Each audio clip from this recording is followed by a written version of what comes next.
Okay, Tamaro Adventures here. So, gamit naman natin ang ating OBD Diagnostic Interface. So, ito yun siya. Kung iscan mo ito, may madadownload ka na app. Ito, so free app lang ito pero pwede mong i-upgrade. So, kapag bumabiyahe ako, ginagamit ko ang syempre dashboard. Ito lang naman ang mga pinaka-importante na kailangan ko while driving. First of all, tachometer. So, habang tumatakbo ako, usually kapag hindi ko tinatapakan ng gas, 800 ang RPM niya. Pero ngayon, naka-off ang aircon, naka-idle ako, naka-park.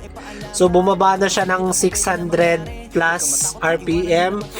Then coolant temperature currently 83, galing tayong long drive, speed 0 kasi syempre naka-park tayo.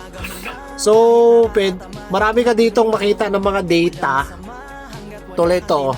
All sensors, makita mo ang voltage, current time, so time ngayon. Ang dami mo talaga, coolant temperature, RPMs, speed, throttle position.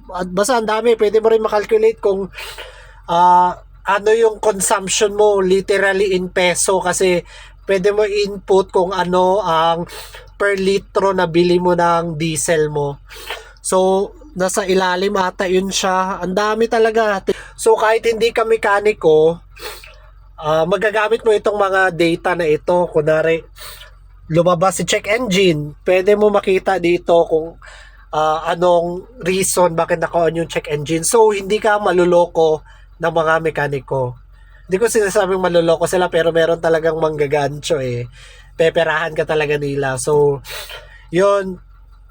So, yun lang naman. Chill na lang muna ako. Cool down na lang. Papatayin ko na siya. Then, mag-unload na lang ng karga. Alright. Tamaro Adventures out.